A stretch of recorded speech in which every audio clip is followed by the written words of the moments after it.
Dame Shirley, John, Linda, trustees of the Porter Foundation, member of Knesset Herzog and Braverman, Mayor Huldai, President Klafter, Rector Shai, Chairman Yaron and Chairman Frankel, governors of Tel Aviv University, my fellow faculty members and deans at Tel Aviv University, the dedicated staff of the Porter School of Environmental Studies, distinguished guests, ladies and gentlemen. In June 1982, days after I got my BSc in Environmental Studies from King's College London, I received a letter from Buckingham Palace. It was signed by a Major Kargin, personal secretary to Prince Philip. The Duke of Edinburgh, it said, wants me to come and see him in the palace. I called the Major, who explained the situation. Prince Philip, who at the time served as the president of the World Wildlife Fund, was planning an official visit to the Middle East. His itinerary included the Sinai, recently handed back from Israel to Egypt as part of the Camp David peace accord. The prince was seeking input on environmental policy for Sinai ahead of his trip. He has somehow heard of this young Israeli student at King's who apparently had done environmental work in Sinai in recent years. So, will I come and brief him?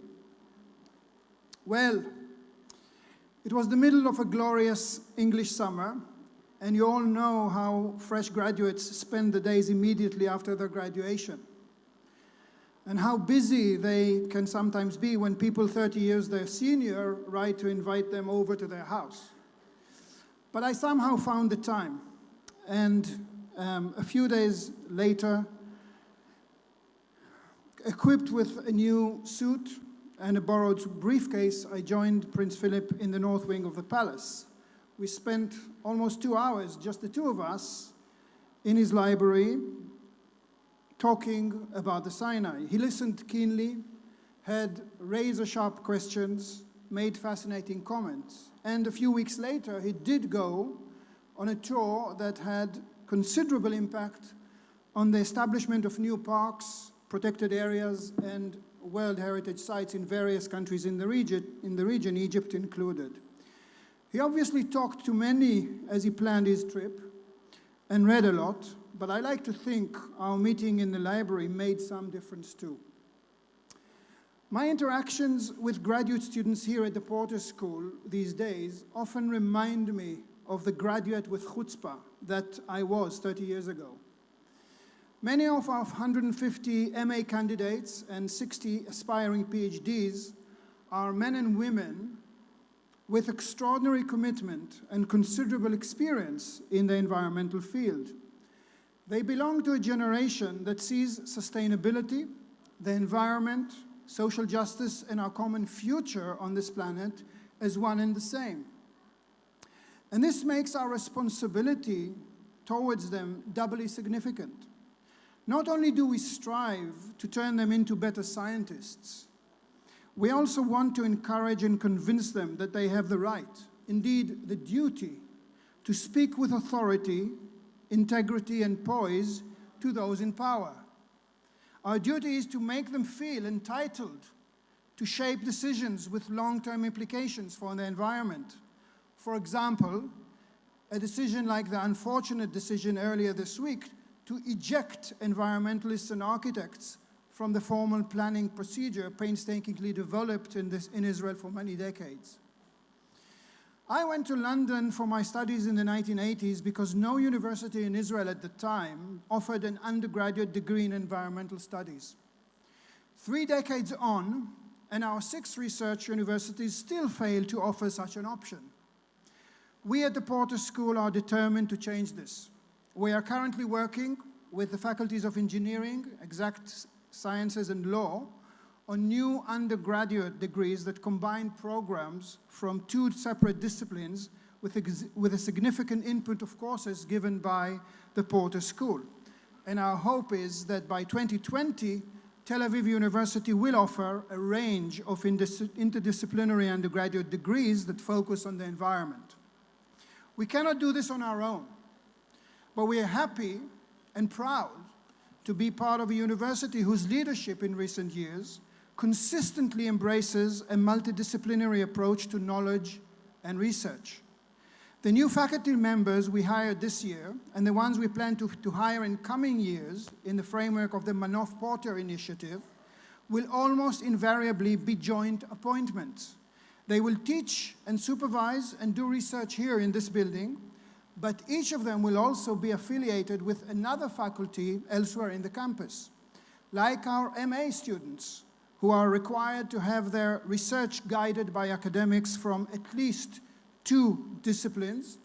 Our faculty members, too, will embody the interdisciplinary principle in their university careers. The collaborations we seek extend beyond the university. In a few weeks, we are hoping to announce the establishment, together with the Oil Substitutes Initiatives in the Prime Minister's Office, of a new Institute for Innovation in Transportation.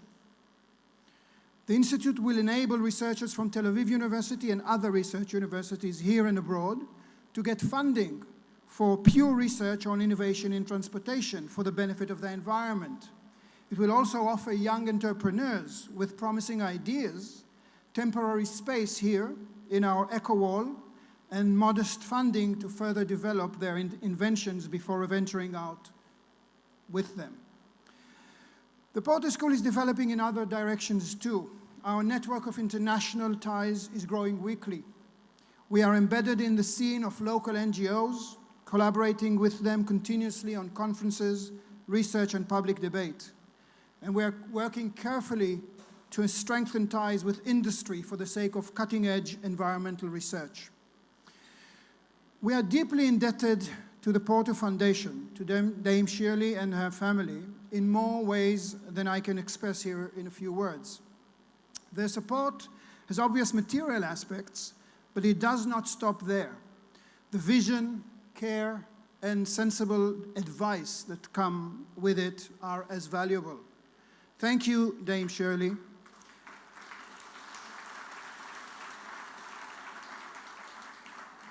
And thank you, the managers, trustees, and employees of the Porter Foundation, for allowing this promising enterprise to grow so steadily.